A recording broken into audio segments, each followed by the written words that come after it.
Paradoxe, 17 janvier 1965, Phoenix, Arizona, USA. Vous pouvez vous asseoir. Cela fait longtemps que j'attends de revenir ici à Phoenix et je suis certainement heureux d'être ici cet après-midi. J'aime Phoenix. Il y a quelque chose à propos de cela qui me fait toujours ressentir que je suis assis parmi des gens qui sont mes amis, qui m'aiment. Et ce sont de grands combattants de prière qui viennent d'ici afin de prier pour moi depuis des années. Je me souviens toujours de mes premières réunions que j'ai eues ici avec frère Outlaw, frère Garcia et les ministres de la ville. Comme le Seigneur a béni alors que j'étais dans le début de mes réunions. Depuis ce temps, Phoenix a une grande... quelque chose est dans mon cœur qui est difficile à expliquer. Étant petit garçon, j'ai toujours voulu venir à Phoenix. J'ai toujours lu à propos du désert. J'avais un petit poème que j'ai composé à propos de cela quand j'étais juste un petit garçon concernant l'Arizona. Maintenant, je suis heureux d'être un Indien. Je pense que j'avais juste un an environ, ou peut-être un peu plus, mais je ne pense pas que j'étais beaucoup plus âgé que cela. Et tous ceux que je rencontrais, je disais, « Êtes-vous un Indien ?» Eh bien, il y en a autant que depuis le temps que je suis ici. Et je pense que je devrais aller à la réserve indienne ou quelque part pour trouver un vrai autochtone. Et quelqu'un a dit, il n'y a pas longtemps, il a dit, « Frère Branham, comment aimez-vous l'Arizona ?» Je dis, eh bien, c'est une de mes grandes anticipations dans la vie de vivre en Arizona. Et Dieu m'a accordé cela. Nous sommes ici juste avant la Convention des hommes d'affaires qui est devenue un événement annuel pour nous. Et cet après-midi, alors que nous sommes assemblés ici pour un pré-rassemblement, avant que la Convention ne commence jeudi soir, je crois, cela a été mon privilège dans les dernières années de venir et d'avoir ces petites réunions alentour avant que la vraie assemblée ne commence, ou la Convention plutôt. Et frère Williams est tellement un ami très cher, lui et sœur Williams. J'ai certainement une place chaleureuse dans mon cœur pour ces gens. Ils me réinvitent constamment, alors nous sommes contents d'accomplir ou de répondre à cette invitation cet après-midi. Aussi sur la plateforme, frère Fuller, frère Jewel Rose et frère Tony Stromey de Tucson et frère Borders, notre gérant des campagnes. Et le bon vieux et précieux frère Argan Bright, nous avons été ensemble dans plusieurs batailles difficiles. Je suis dans l'attente de demeurer avec lui de l'autre côté de cette grande rivière un jour. Je ne peux pas me souvenir de mon frère. J'ai essayé. Et quel est votre nom, frère? Un frère dit Al Brewer, note de l'éditeur. Brewer, frère Brewer, je connais son visage. N'êtes-vous pas celui qui interprète parfois pour les sourds, note de l'éditeur. Pour les sourds, et nous sommes très heureux de tous vous avoir ici. Et en regardant ici, en bas, en face de moi, j'ai vu certains de mes amis ici venant de l'Arkansas. Lorsque je fus ici la première fois, je vous ai dit que partout où j'allais, je trouvais quelqu'un de l'Arkansas. Je suis sûr, si jamais je vais au ciel, j'en trouverai quelques-uns de l'Arkansas, là. Car ils ont été certainement fidèles, un peuple loyal. Maintenant, habituellement, je parle longtemps. Mais j'ai essayé de mon mieux de prendre mes passages des Écritures et mes notes afin de ne pas parler trop longtemps. Et je veux prier pour les malades pendant que je suis à Phoenix. Maintenant, le message que le Seigneur m'a confié, c'est parfois, vous savez, ces choses deviennent assez délicates. Ce fut comme cela dans chaque âge. Et j'ai essayé de mon mieux de rester avec cela. C'est quelque chose. Et si je ne parlais pas de la chose que Dieu m'a dite, et si ce n'était pas de Dieu, alors cela ne serait pas dans la parole. Si c'est dans la parole et que ce soit une promesse pour cette heure, alors je sens que je fais ce qui est juste. Parce que j'essaye seulement de garder ce qu'il a promis pour cette heure. Et souvent, lorsque vous contrariez la théologie de quelqu'un, il se fâche très rapidement contre vous. Mais cela ne devrait pas être. J'ai des amis qui appartiennent à toutes sortes de dénominations différentes, et ainsi de suite. Je ne me fâche pas contre ces frères. Oh, je vais à leur église, partout où ils me laissent venir, et je dialogue. Nous ne devrions pas nous fâcher à propos de petites idées. Mais vous savez, si je disais quelque chose de différent que ce qui est dans mon cœur, je serais un hypocrite. Et loin de là, je devrais peut-être le rencontrer un jour comme pécheur, mais je ne veux certainement pas le rencontrer comme un hypocrite.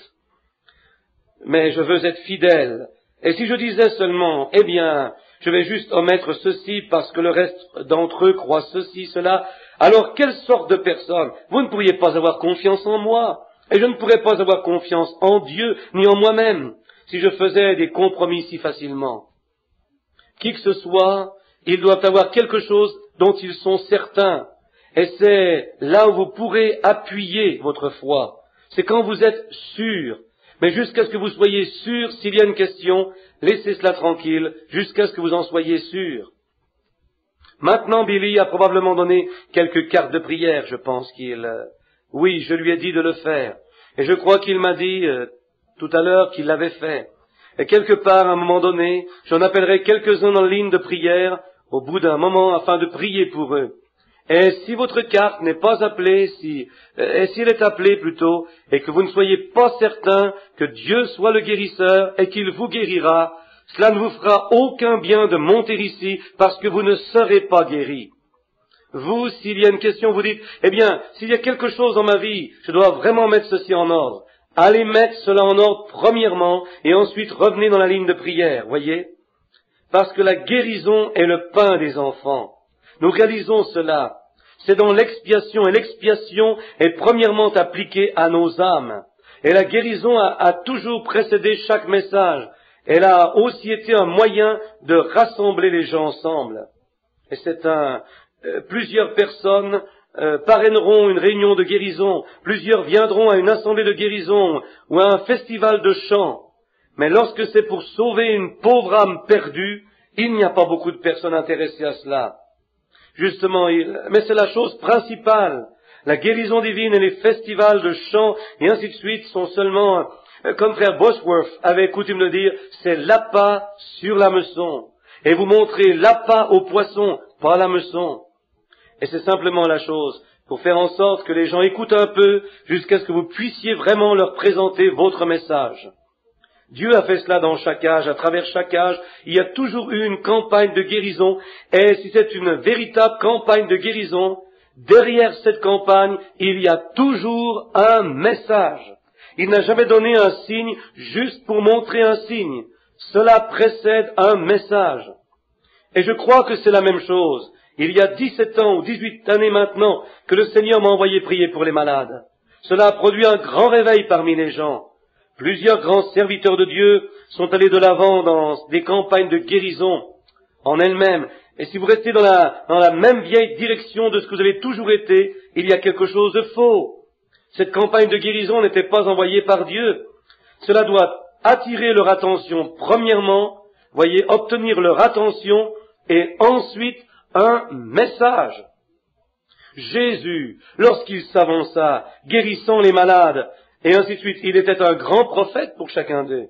Mais lorsqu'il commença à leur dire la vérité de l'Évangile, qui il était, pourquoi il était venu, alors il n'était plus populaire après cela. Et c'est comme cela que cela s'est produit à travers chaque âge. Et cela va continuer de cette manière. Maintenant, nous sommes ici cet après-midi, aussi demain après-midi, dans cet auditorium. Tous à 7 heures. Est-ce exact, frère? Un frère dit 7h30, note de l'éditeur.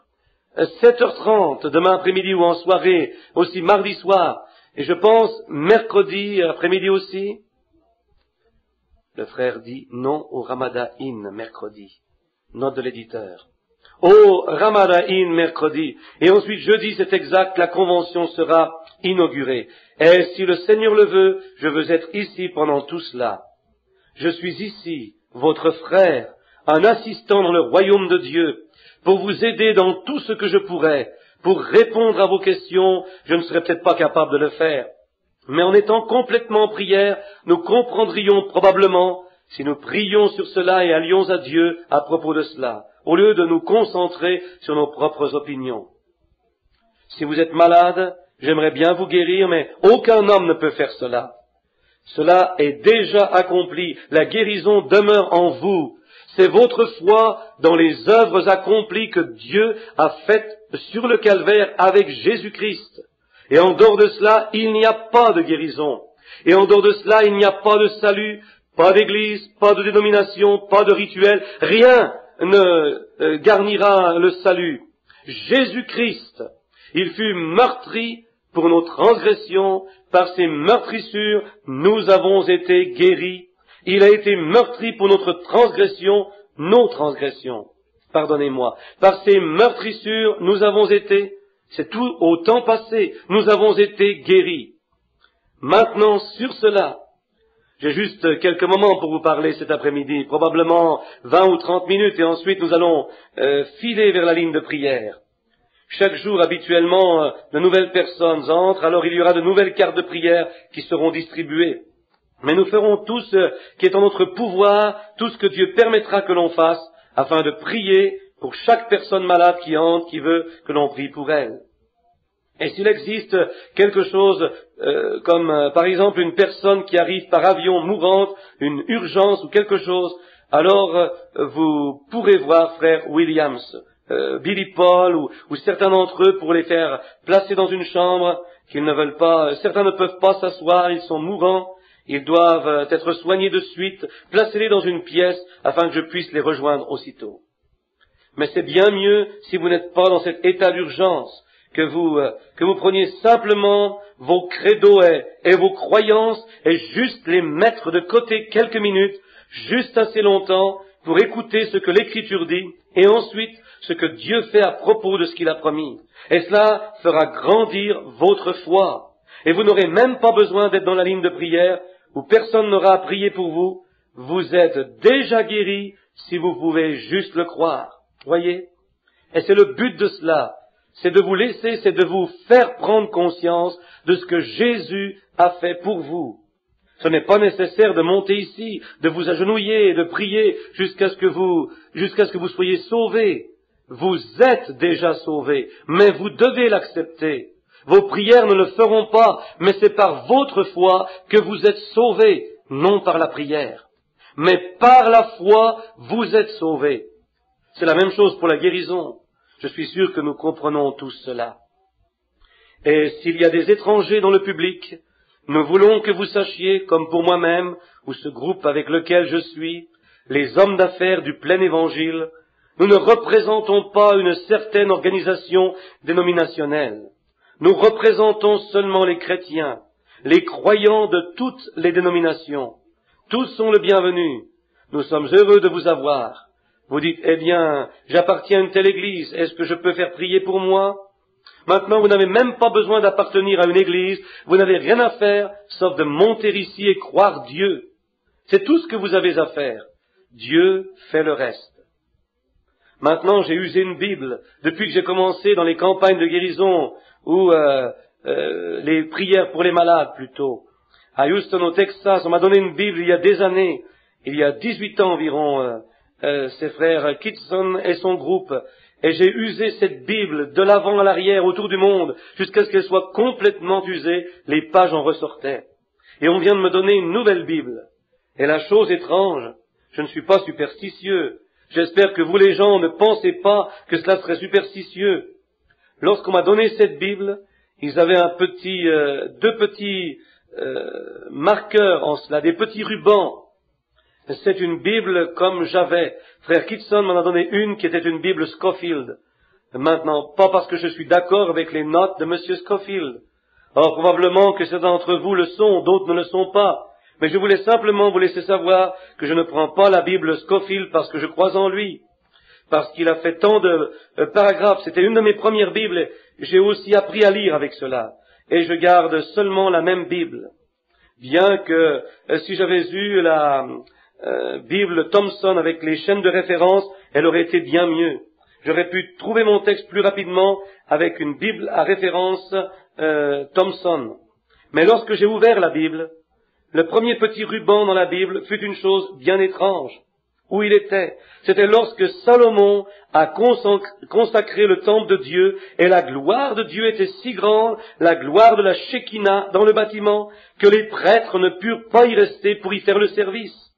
Et ensuite l'autre ruban avait été placé où Esdras s'en retourna et consacra le temple. Et le troisième petit ruban que ma femme avait procuré est placé dans ma Bible, ne le sachant pas, avec mon nom dessus, et ainsi de suite fut placé dans Marc 11, 22. Elle l'a juste mis dans la Bible. C'est là qu'il était. Et c'est si vous dites à cette montagne, enlève-toi de là. Vous savez tous quand cette écriture est venue à mon esprit, vous qui écoutez les bandes. C'est lorsque ces écureuils sont apparus. Juste pendant cela exactement. Et ensuite la chose étrange à ce sujet, mon oiseau préféré, le rouge-gorge, son portrait était sur le marque-page.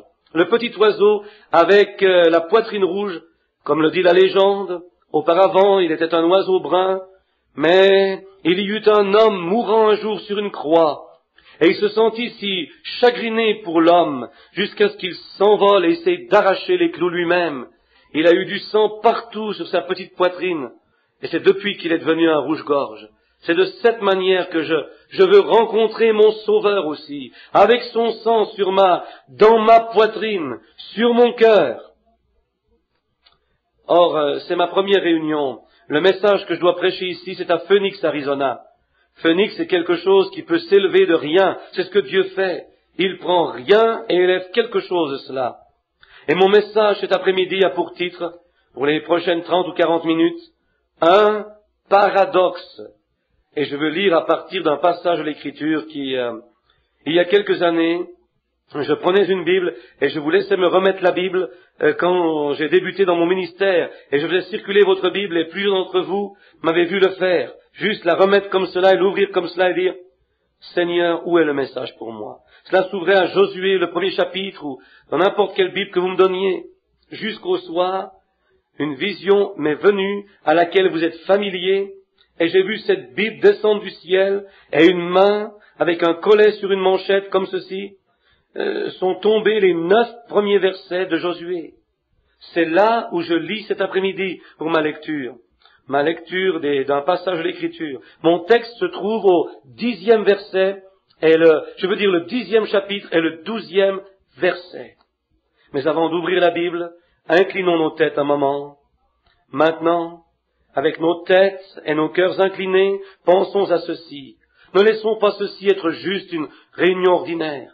Nous avons cela tout le temps. Mais prions Dieu, chacun de nous, pour qu'elle soit extraordinaire, à un tel point que la présence de Dieu soit avec nous continuellement à travers la réunion. Père céleste, nous sommes reconnaissants pour ce grand et noble privilège d'être ici à Phoenix cet après-midi, assemblés dans ce vaste auditorium ici parmi ces gens. Et maintenant, nous sommes sur le point d'approcher ta parole. Et la parole a été faite chair et habita parmi nous. Et puisse-t-elle être de nouveau, Seigneur, que ta parole puisse devenir chair, qu'elle se déverse à travers ton Église et ton peuple pour accomplir les promesses de l'heure.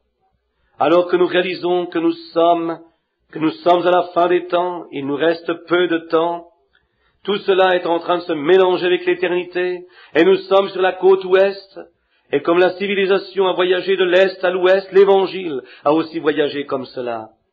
Et maintenant il ne reste plus de place où il puisse aller sauf de retourner à l'est de nouveau. C'est complété.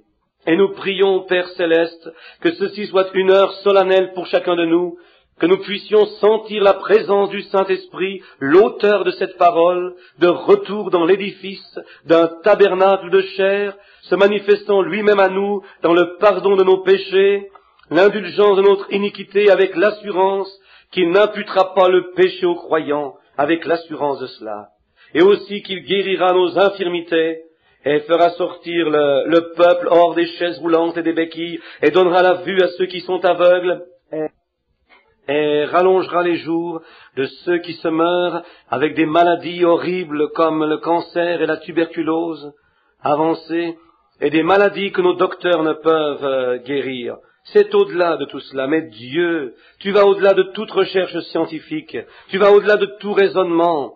Accorde à tes serviteurs cet après-midi de parler, d'entendre ta parole sur le sujet. Un paradoxe, car nous le demandons au nom de Jésus. Amen. Maintenant dans la Bible, Josué, le premier chapitre, Et Josué, le 10e chapitre, le premier chapitre et le premier verset. Après la mort de Moïse, serviteur de l'Éternel, l'Éternel dit à Josué, fils de Nun, serviteur de Moïse, Moïse, mon serviteur, est mort. Maintenant, lève-toi, passe ce Jourdain, toi et tout ce peuple, pour entrer dans le pays que je donne aux enfants d'Israël.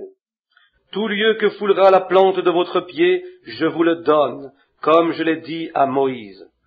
Vous aurez pour territoire, depuis le désert et le Liban jusqu'au grand fleuve, le fleuve de l'Euphrate, tout le pays des Hétiens et jusqu'à la grande mer, vers le soleil couchant. Nul ne tiendra devant toi tant que tu vivras. Je serai avec toi comme j'ai été aussi avec Moïse. Je ne te délaisserai point, je ne t'abandonnerai point. Fortifie-toi et prends courage, car c'est toi qui mettras ce peuple en possession du pays que j'ai juré à leur père de leur donner. Fortifie-toi seulement et aie bon courage en agissant fidèlement selon toute la loi que Moïse, mon serviteur, t'a prescrite. Ne t'en détourne ni à droite ni à gauche, afin de réussir dans tout ce que tu entreprendras. Que ce livre de la loi ne s'éloigne point de ta bouche, médite-le jour et nuit pour agir fidèlement selon tout ce qui est écrit. Car c'est alors que tu auras du succès dans tes entreprises, c'est alors que tu réussiras. Ne t'ai-je pas donné cet ordre? Fortifie-toi et prends courage, ne t'effraie point et ne t'épouvante point, car l'Éternel ton Dieu est avec toi dans tout ce que tu entreprendras. Frère Branham lit maintenant Josué, chapitre 10, versets 12 à 14, note de l'éditeur. Alors Josué parla à l'Éternel, le jour où l'Éternel livra les Amoréens aux enfants d'Israël. Et il dit en présence d'Israël, Soleil, arrête-toi sur Gabaon, et toi lune sur la vallée d'Ajalon. Et le soleil s'arrêta, et la lune suspendit sa course jusqu'à ce que la nation eût tiré vengeance de ses ennemis. Cela n'est-il pas écrit dans le livre du juste? Le soleil s'arrêta au milieu du ciel, et ne se hâta point de se coucher presque tout un jour. Il n'y a point eu de jour comme celui-là, ni avant ni après, où l'Éternel ait écouté la voix d'un homme, car l'Éternel combattait pour Israël. Que le Seigneur ajoute ses bénédictions à la lecture de ces paroles. Maintenant, le sujet de cet après-midi est un paradoxe. Or, le mot paradoxe, comme je viens de le regarder pour être sûr que j'étais juste, le mot paradoxe veut dire, selon le dictionnaire Webster, que c'est quelque chose d'incroyable mais vrai. Maintenant, vous savez, nous avons entendu le vieux dicton que la vérité est plus, comment disent-ils cela, est plus étrange que la fiction. La vérité l'est, parce que lorsque la personne dit la vérité, parfois c'est très étrange. Je sais qu'un de mes amis là-haut dans le Colorado, il faisait un relevé il voulait faire un relevé sur l'élan. Et ils avaient 21 têtes d'élan dans le troupeau. Et mon ami, quand il est retourné là pour chasser, et lorsque les gardiens sont montés, ils avaient payé un grand prix, la conservation avait payé pour une de ces motoneiges pour retourner avoir le compte des élans. Il a dit, vous n'auriez pas dû dépenser tout cet argent. Je peux vous dire combien il reste d'élans là-haut. Et ils ont ri de lui. Il dit combien? Il dit, il y en a 19. Il dit, il y en avait 21 et j'en ai tué 2 d'entre eux. Et le gardien a ri de lui. Vous avez le droit de n'en tuer qu'un, vous savez. Et le gardien a dit, oui, je sais que tu l'as fait. Eh bien, dit-il, c'est ce que j'ai fait. Il y avait 21 élans et j'en ai tué 2. Et le gardien a simplement ri et il est parti. Et c'est ce qu'il y avait, 19 élans, voyez. Il s'est tourné vers moi en disant, vous voyez, pasteur, dites seulement la vérité, le peuple ne le croira pas. Voyez, simplement dire la vérité, alors elle est certainement plus étrange que la fiction. Josué ici est un livre, en réalité, il est un livre de rédemption de l'Ancien Testament. Josué, nous aurons à le considérer comme étant le livre de rédemption, parce que cela l'est. La rédemption a 2 parties. La rédemption n'importe où a 2 parties, c'est-à-dire c'est sortir de et entrer dans. Ça prend 2 parties pour faire la rédemption. Sortir de et entrer dans. Moïse représentait la loi qui les a fait sortir hors de l'Égypte, tandis que Josué représentait la grâce qui les a conduits à la terre promise. Un autre chemin fut la loi et la grâce furent deux aspects différents du commandement de Dieu. Maintenant, la loi les a fait sortir, Moïse et Josué les a fait entrer. Et cela représente aussi quelque chose pour notre jour. Maintenant, cela représente, comme ils étaient en route venant de l'Égypte vers la terre promise, ainsi nous sommes sortis du monde de l'Égypte, le chaos sur notre chemin vers la terre promise.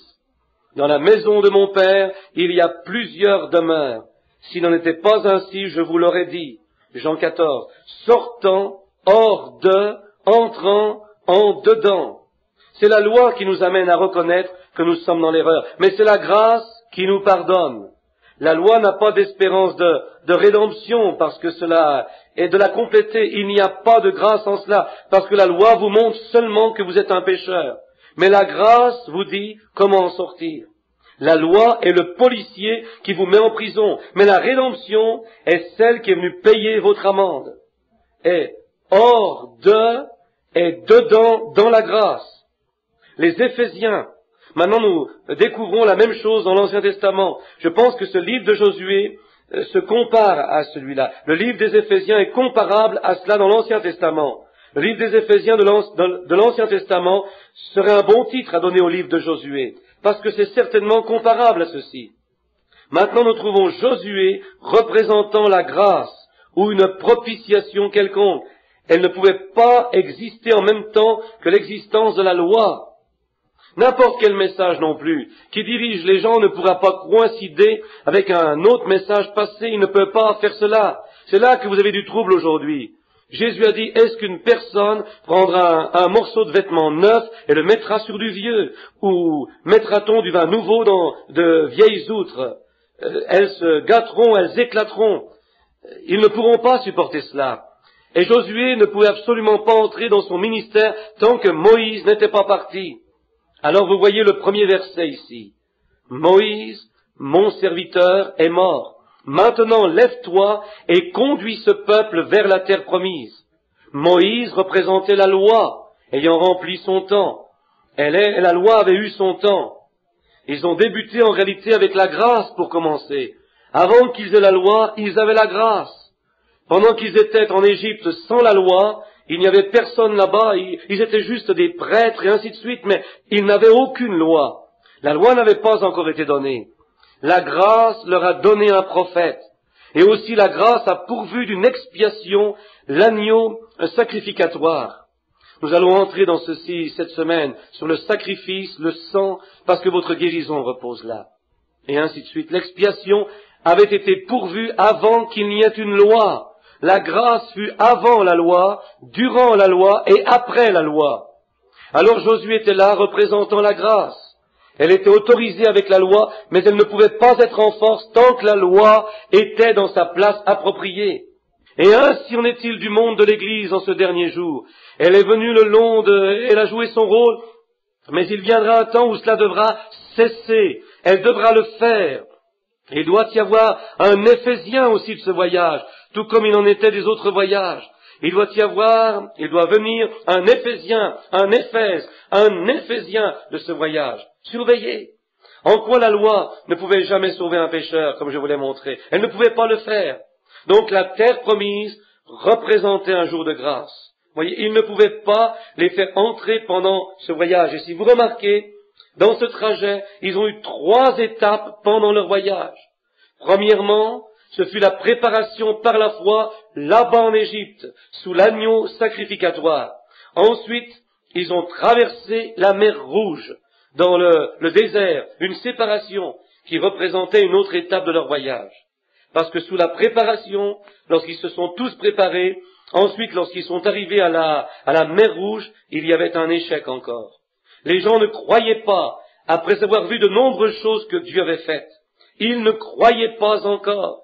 Et Dieu a ouvert la mer Rouge et les a fait aller de l'avant. Et ce en quoi nous sommes enseignés que tous les gens étaient baptisés sous Moïse, sous la nuée et dans la mer. Maintenant ils étaient baptisés, repentis et baptisés, et ils sont sortis pour marcher dans une nouvelle vie, dans un nouveau pays.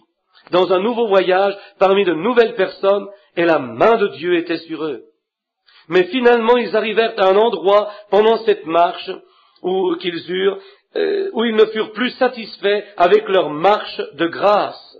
Ils devaient faire quelque chose qu'ils pouvaient faire eux-mêmes. Maintenant, c'est cela que les gens pensent aujourd'hui, de la guérison divine, ou quelque autre œuvre de grâce de Dieu, qu'il y a quelque chose que vous devez faire. Vous, il n'y a rien que vous ayez à faire, sinon croire, seulement croire Dieu. Et s'ils avaient continué, la promesse ne leur avait pas été donnée sous la loi, la promesse avait été donnée avant la loi, sans aucune condition à cela. Je vous ai donné ce pays, allez-y, entrez dedans. Mais avant d'arriver à cette promesse, ils ont décidé qu'il y avait quelque chose qu'ils devaient faire eux-mêmes. Et que nous trouvons encore cela parmi les êtres humains. Nous sommes enclins à être comme cela. Il y a quelque chose qu'on doit faire. Nous sentons que nous avons quelque chose à faire dans ça aussi. Vous avez quelque chose à faire dans cela. C'est d'abandonner votre propre volonté, votre propre idée à la volonté et à l'idée du Dieu Tout-Puissant. Et c'est fini. C'est tout ce qu'il y a. Prenez seulement sa promesse. Ne pensez pas à rien d'autre. Marchez par cela et Dieu fera le reste. Ensuite, ils ont voulu une loi. Et Dieu vous donne toujours le désir de votre cœur, il l'a promis. Mais nous découvrons que lorsqu'ils ont fait un pas à côté de ce que Dieu avait promis à l'origine, alors cela était une épine dans la chair, jusqu'à ce que la loi fût enlevée, jusqu'à ce que Jésus-Christ vienne et soit crucifié pour enlever la loi. C'était une épine dans la chair. Et n'importe quoi que vous essayez de faire vous-même, cela va toujours concourir à votre déshonneur. Cela va travailler à votre désavantage. Croyez tout simplement Dieu et c'est réglé. Ce que Dieu a promis, je suis l'Éternel, ton Dieu, qui guérit toutes tes maladies. Voyez, s'il y en a parmi vous qui sont malades, qu'ils appellent les anciens de l'Église, il a promis, les œuvres qu'il a faites seraient faites dans son Église. Pourquoi devons-nous accepter les organisations et ainsi de suite qui vont écrire ou faire sortir cela hors du livre? Voyez, cela devient une épine dans la chair. Et ici, à la fin des temps, nous rencontrons la même chose à nouveau, face à face. Cela dépend des méthodistes, baptistes, presbytériens, et qui d'autre encore, voyez. Vous ne pouvez pas continuer, vous devez revenir entièrement au plein évangile. Il a été fait pour rassasier l'homme par un Dieu entier qui a été fait chair et habita parmi nous, et nous savons que ces choses sont vraies. Maintenant, si nous regardons, alors pendant leur séjour dans le désert, c'est là où Israël a fait la plus grande erreur jamais faite, jusqu'au calvaire. C'était quand, dans Exode 19, ils ont accepté la loi au lieu de la grâce. Ils avaient la grâce, ils avaient un prophète, ils avaient un agneau sacrificatoire, ils avaient la rédemption, ils étaient passés à travers la mer Rouge, ils avaient été guéris de leur maladie, ils avaient eu de l'eau d'un rocher frappé, ils avaient la manne du ciel. Tout ce dont ils avaient besoin leur avait été accordé. Ils en étaient pourvus, et quand bien même ils avaient cela, ils voulaient autre chose. Maintenant, c'est un type parfait de notre Éphésiens aujourd'hui exactement. Nous sortons sous Luther, nous sommes passés à travers la sanctification sous le méthodisme, et nous sommes venus dans la restauration sous la Pentecôte, exactement comme c'était le voyage dans le désert. Et lorsque Dieu nous a fait sortir, nous avons bien fait. Mais qu'avons-nous fait? Nous voulions être comme le reste d'entre eux. Maintenant, nous découvrons que cette grâce est la seule chose qui nous fait passer à travers. Jamais la loi. Josué ici est un type du ministère des derniers jours, voyez?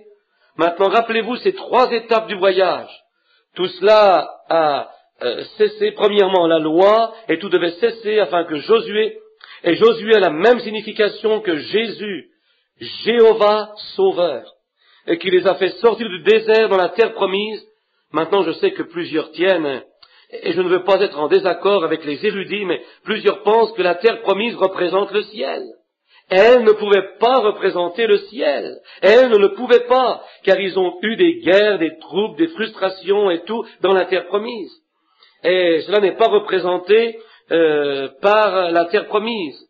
Mais remarquez, juste avant qu'ils entrent dans la terre promise, toutes les différences qui se sont élevées parmi eux. Une des grandes choses fut Corée. Il ne voulait pas être conduit par un homme. Dathan et combien se sont présentés devant Moïse et ont essayé de lui dire que le message devait signifier ceci et de mettre une autre interprétation à cela, leurs propres idées de ce que c'était. Et ils ont tous péri, tous. Pire, nos pères ont mangé la manne dans le désert. Pendant 40 ans, Saint Jean chapitre 6, Jésus a dit, et ils sont tous morts. Mort veut dire séparés éternellement. Ils sont tous morts, bien qu'ils se soient réjouis d'entendre le message, bien qu'ils se réjouissaient de la manne qui tombait, pas une autre manne, la manne authentique. Mais lorsqu'est venu le temps où Balaam est sorti avec sa fausse doctrine et a dit, nous sommes tous saints, pourquoi n'allons-nous pas ensemble simplement et laissons nos enfants se marier ensemble? Nous sommes une grande nation, vous deviendrez grands avec nous. Maintenant, n'importe qui avec une compréhension spirituelle commune peut voir la même chose aujourd'hui. Les mariant tous ensemble, et ce fut un péché impardonnable. Cela n'a jamais été pardonné à Israël. Mais ensuite, Josué s'est élevé pour l'Exode.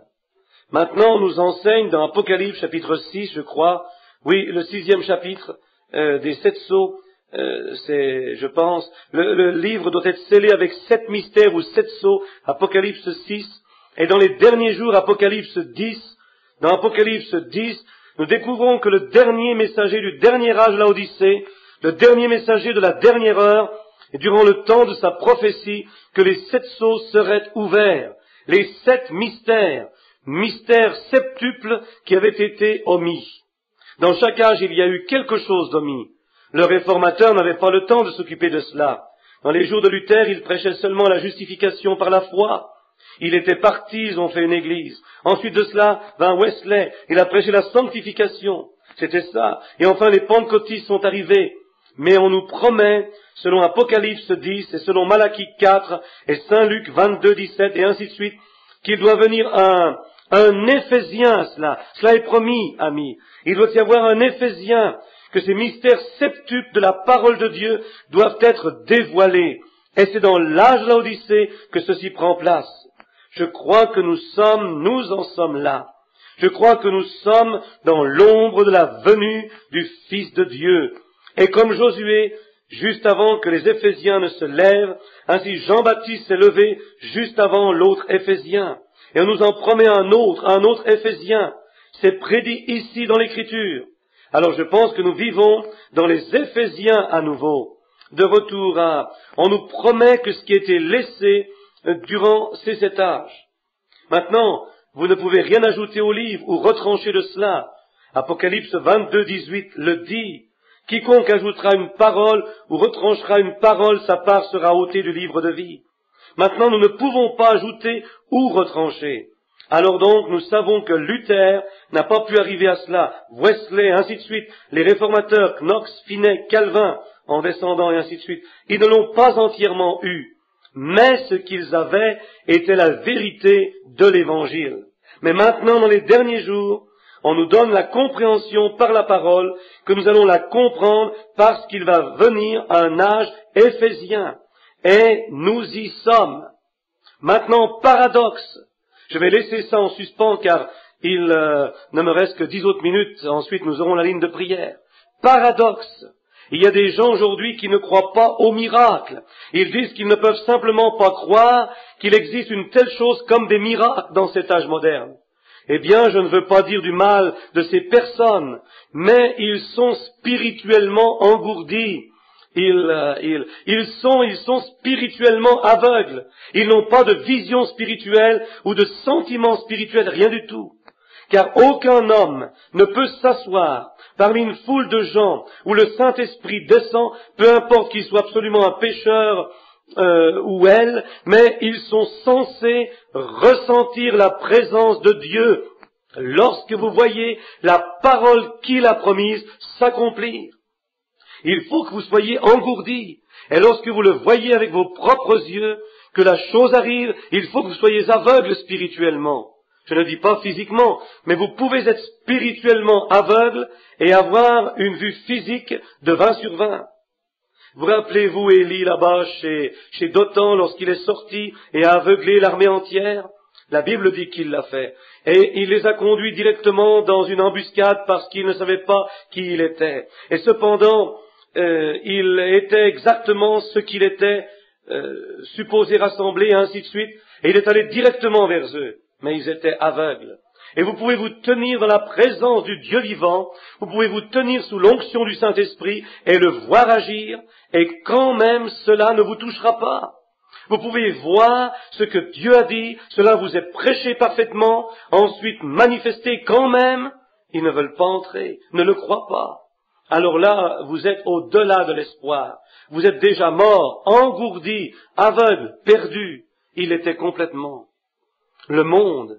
Je me demande si cette même personne qui ne croit pas au miracle, je me demande, et s'il ne peut y avoir que la chose qui est réelle, ce qui est scientifiquement prouvé. Je me demande si vous pouvez avoir un scientifique ou n'importe qui ne croit pas au miracle, de m'expliquer comment ce monde reste en orbite. Comment garde-t-il parfaitement son temps autour de l'équateur et de la manière qu'elle tourne juste parfaitement? Nous n'avons pas de machinerie ou de montre ou n'importe quoi d'autre qui peut garder le temps comme cela. Cela va varier de quelques minutes à chaque mois, mais ce soleil est exactement à temps. Des milliers d'années se sont passées, elle n'a jamais bougé. Certainement, parfaitement. Comment la Lune le peut, à des milliards de milles en dehors de la Terre, peut quand même contrôler la marée? Dites-moi, comment, dans cette galaxie dans laquelle nous vivons, comment la Lune peut-elle avoir un effet sur l'eau, sur la Terre? Scientifiquement, dites-moi comment cela se fait. Ils ne peuvent pas le faire, parce qu'il n'y a pas de moyen scientifique pour le dire. Mais Dieu a placé la Lune pour surveiller la mer. Et lorsque la Lune commence à tourner alentour, lorsque la Terre tourne, voici que vient la marée. Mais lorsqu'elle se réveille le matin suivant, et regarde derrière par ici, la marée retourne en arrière à sa place à nouveau. Elle est un gardien. Oh, vous dites, c'est juste sur le rivage de la mer. Non, c'est juste ici en Arizona, là-bas au loin dans l'état du Kentucky, peu importe, où vous creusez un trou dans le sol assez loin pour trouver de l'eau salée. Vous découvrez, lorsque cette marée descend, cette eau salée descend dans le tuyau, et lorsque la marée monte, elle s'élève à des centaines de milles du rivage de la mer. On pourrait prêcher un sermon là-dessus. Comment Dieu, peu importe, il est dans la gloire, mais ses ordres ont encore le même effet sur le monde entier, sur n'importe qui prend la promesse.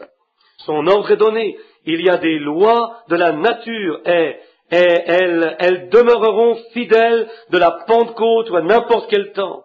À chaque fois que Dieu fait une promesse, il demeurera avec cette promesse, peu importe où en sont les gens et combien de milliers d'années se sont écoulées. Ces lois demeureront toujours pareilles. Ensuite, la semence tombe dans la terre, et elle pourrit pour reproduire la vie à nouveau.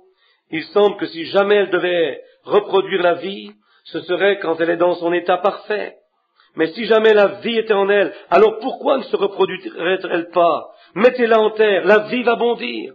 Pourquoi? Parce que tout ce qui est autour de cette vie, tout ce qui est autour de ce germe, que nul homme ne peut trouver, toute la matière autour de cette semence doit mourir, afin de pouvoir s'élancer dans une nouvelle vie.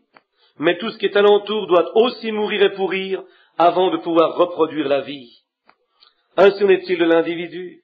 Aussi longtemps qu'il y a des injections humaines, des idées humaines, alors le germe de vie de Dieu, le Saint-Esprit, ne peut pas œuvrer. Vous ne pouvez pas être guéri aussi longtemps qu'il y a juste une fraction quelque part qui n'est pas encore pourrie. Il faut que tous les éléments humains, toutes les idées scientifiques, tous les jours des miracles sont passés, soi-disant, tout cela doit complètement pourrir, mourir. Alors de là, grandit le germe de vie vers une nouvelle vie. C'est la seule manière qu'il puisse grandir. C'est la raison pour laquelle nous ne recevons pas ce que nous demandons. Nous essayons de prendre avec nous tellement de nos propres idées. C'est la raison pour laquelle l'Église luthérienne ne pouvait plus avancer plus loin que cela. Les pentecôtistes et le reste, parce qu'ils injectent par un groupe de théologiens, et ceci devrait être de cette manière, ceci est pour un autre jour, et ceci était pour cela. Ça reste là. Vous ne pouvez pas grandir à l'image parfaite de Christ jusqu'à ce que chaque parole de Dieu soit reçue en vous. Et ensuite vous devenez cette parole tout comme la semence qui est allée dans la terre. J'aimerais qu'il m'explique Hébreux 11.3. Le plus grand homme de science que nous avons jamais eu, pour autant que je sache, ce fut Einstein. Quand ici, il n'y a pas longtemps, à New York, j'écoutais ce qu'il avait dit, il parlait de la galaxie, et combien loin elle était là, au dehors, il a prouvé qu'il y avait une éternité. Comment l'homme, allant à tant de millions de milles à l'heure, cela lui prendrait tellement 1 million d'années-lumière à l'heure, cela lui prendrait tant d'années pour se rendre là, 300 000 ou quelque chose comme cela, et ensuite 300 000 pour revenir, et ensuite de prouver par cela de quelque façon que l'homme n'avait quitté la terre que 50 ans. L'éternité. Et ça, c'est une petite galaxie, lorsque Dieu les souffla hors de sa main. La Bible dit, et Einstein a finalement abouti avec ceci, il n'y a qu'un moyen que n'importe quel homme puisse expliquer l'origine de ce monde, c'est situé dans Hébreux 11.3. Nous comprenons que les mondes ont été formés ensemble par la parole de Dieu. C'est exactement juste. La science ne peut même pas le toucher. Et après, vous dites que vous ne croyez pas au miracle? Comment pouvez-vous faire cela? Comment un homme de science peut-il jamais expliquer la pluie de Noé quand il n'y avait jamais eu une goutte de pluie sur la terre jusqu'à ce jour-là? Mais Noé a dit qu'il y aurait une pluie. Et lorsque la pluie de Noé arriva, contraire à toute la science, il n'y avait pas de nuages là-haut, il n'y avait jamais eu de pluie là-haut. Il pouvait prouver qu'il n'y avait pas de pluie là-haut. Ensuite, Dieu a ouvert les cieux et a déversé cela a jailli et cela a lavé toute la terre. C'était un paradoxe. Comme c'est certainement déraisonnable, inexplicable. Mais nous savons que Dieu l'a fait, parce que la Bible le dit. Et nous avons l'évidence sur la terre aujourd'hui que c'était ainsi. Dieu l'a fait. C'était un paradoxe.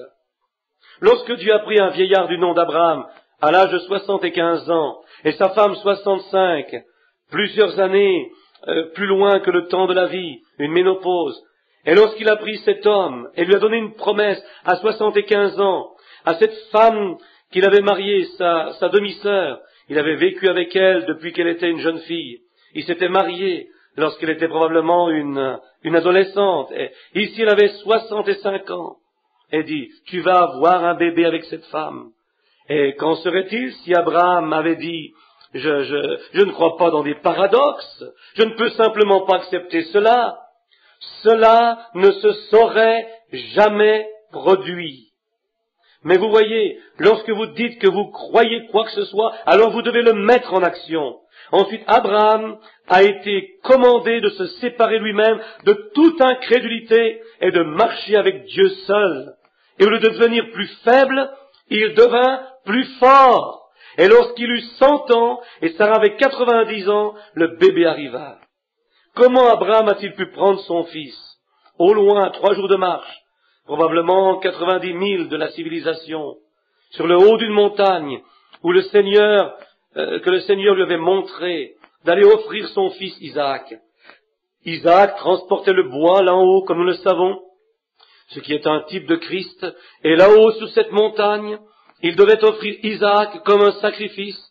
Et lorsqu'il a tout accompli ce que Dieu lui avait dit, à propos de poignarder son propre fils à mort, en lui coupant la gorge, lorsqu'il a tiré le couteau en dehors de l'étui, et a élevé sa main pour obéir Dieu à la lettre, car la Bible dit qu'il savait que Dieu ne pouvait pas faire une promesse à moins qu'il ne la garde. Et il l'a reçu comme quelqu'un d'entre les morts, parce qu'il était capable de le ressusciter des morts et de lui redonner encore son fils. Et lorsqu'il était prêt à obéir à Dieu pleinement, il a pris sa main et dit, retiens la main Abraham. Il y avait des vignes, avec ces camps sur le haut de cette montagne, il y a des lions, des loups, des hyènes, des chacals, de grosses bêtes féroces qui mangent les brebis. Et aussi, ils étaient loin en haut de la montagne, où il n'y a pas d'eau. Comment le bélier s'est-il rendu là? Abraham avait ramassé des pierres aux alentours pour bâtir un autel, mais le bélier était là de toute façon. C'était un paradoxe. Et n'importe quel homme qui croit Dieu et le prend au mot, à sa parole, peu importe ce que la situation est, Dieu va accomplir un autre paradoxe pour garder sa parole. Car Abraham a appelé ce lieu Jéhovah Jireh, le Seigneur s'est pourvu d'un sacrifice. Il peut encore faire qu'un paradoxe arrive. Il peut faire cela cet après-midi, si vous voulez juste le prendre à sa parole. Daniel, dans la fosse pleine de lions, comment cela peut-il être que cet homme, avec un groupe de lions affamés, soit resté dans la cave avec eux toute la nuit, sans aucun danger? L'ange du Seigneur, invisible pour les autres, se tenait là. C'était un paradoxe. Quelque chose devait garder ce lion, l'empêcher de le dévorer. Lorsque les enfants hébreux sont allés dans la fournaise ardente, c'est contraire à toute compréhension scientifique dans ce grand âge. Ce n'était pas scientifique pour un homme d'être jeté dans une fournaise qui était que l'homme qui les conduisait là-haut périt, et ils sont tombés dans la fournaise, ont vécu dans la fournaise un peu de temps, et tout ce que cela a fait, c'était de délier leurs liens. C'est un paradoxe. Ce n'était pas explicable, déraisonnable, mais par contre, c'est la vérité. Voici Josué de qui nous parlons. Comment est-ce que c'est cet homme, juste un homme ordinaire, qui venait juste de passer à travers un groupe de credos que l'homme avait formé, et des lois, cérémonies, avec rien en cela qui ne dit quoi que ce soit à propos de donner à l'homme la puissance pour arrêter le soleil. Mais ici, avec une commission de Dieu, je te donnerai chaque morceau de terrain que la plante de ton pied foulera, je serai là, et l'ennemi était mis en déroute. Le soleil descendait. Si ces rois avaient le temps de se réunir encore le jour suivant, ils perdraient sûrement des hommes. Mais Josué savait qu'il avait besoin de lumière du soleil. Il regarda en haut vers le soleil, et il dit, « Arrête-toi sur Gabaon, et lune, tiens-toi là sur Ajalon. » Et durant l'espace d'une journée, c'était toute la nuit, le soleil s'arrêta, et la lune resta là. C'est un paradoxe.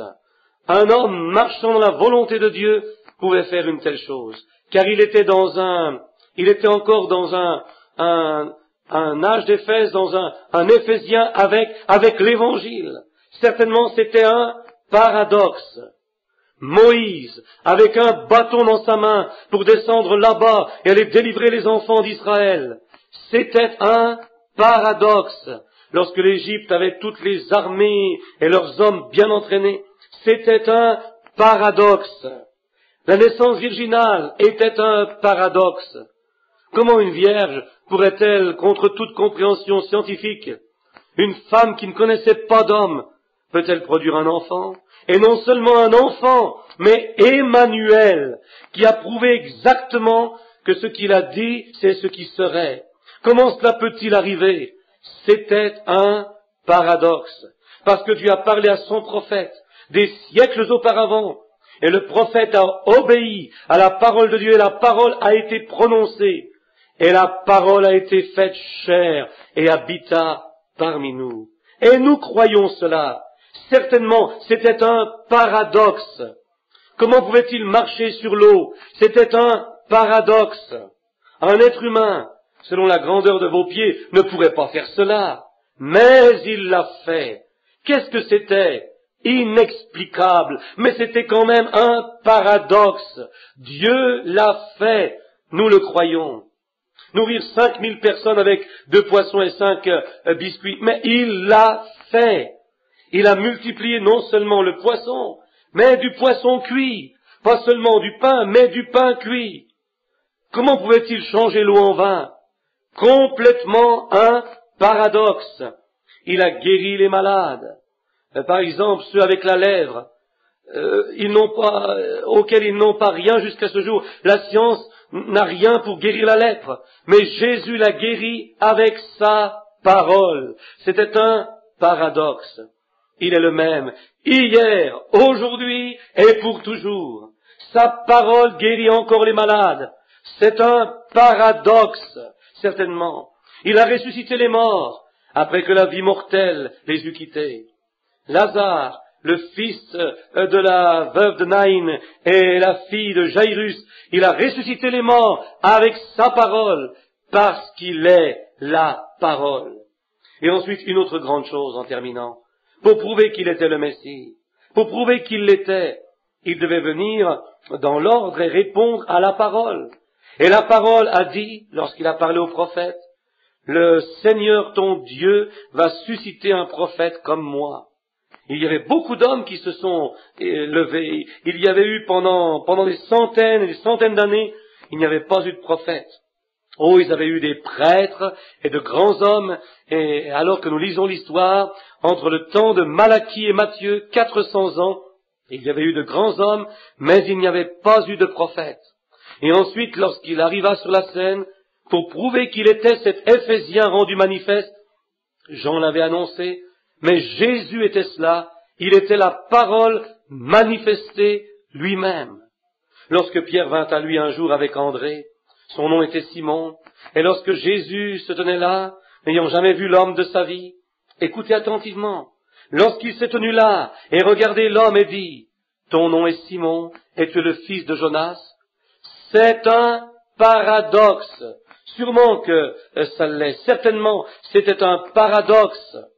Et lorsque Philippe se tenait là, a entendu cela, et savait de toute identité que ceci était le Messie, il l'était certainement, il a cru cela, il n'était pas engourdi, il n'était pas aveugle non plus, il a couru autour de la rive, pendant quelques milles, il est allé chercher son ami appelé Nathanaël. Et lorsqu'il est monté, la foi de cet homme qui a pu amener un autre à la réunion pour voir, lorsqu'il est monté devant Jésus, Jésus dit, voici un Israélite en qui il n'y a point de fraude. Cela a étonné l'homme. Il a dit, d'où me connais-tu? Maintenant observez, ceci est déraisonnable. Oui, monsieur, c'est inexplicable. Il a dit, comment m'as-tu déjà connu? Il dit, avant que Philippe ne t'appelle, quand tu étais sous le figuier, je t'ai vu. Un paradoxe. Il avait besoin de passer en Samarie, et lorsqu'il est allé en Samarie, dans la ville de Sichar, il était assis là attendant ses disciples, qui étaient allés acheter de la nourriture. Et remarquez, une femme est venue au puits, une femme de mauvaise réputation, et lui a dit, femme, va me chercher à boire, ou donne-moi à boire. Et elle dit, ce n'est pas la coutume pour toi de demander cela, je suis juive, samaritaine, et tu es un juif. Nous n'avons point de relation avec vous. Il dit, mais si tu connaissais celui à qui tu parles. Regardez ce paradoxe qui va se produire. Ne manquez pas cela. Il dit, comment peux-tu dire ceci? Je suis une femme de Samarie, et tu es juif. Nous n'avons pas de relation avec vous. Il dit, mais si tu connaissais celui à qui tu parles, ou qui te parle, tu me demanderais à boire. Et il alla de l'avant, jusqu'à ce qu'il trouve son trouble. Et il dit, va chercher ton mari et viens ici. Elle dit, je n'ai pas de mari. Il dit, c'est la vérité, tu n'as pas de mari, parce que tu en as eu 5. Celui avec lequel tu vis n'est pas ton mari, donc tu as dit la vérité. Elle dit, Seigneur, je discerne que tu es un prophète. Il ne l'avait pas vu depuis des centaines d'années. Elle dit, nous savons que le Messie va venir, et lorsqu'il viendra, il va nous dire ces choses. Il dit, je le suis. Espace non enregistré sur la bande originale anglaise, note de l'éditeur.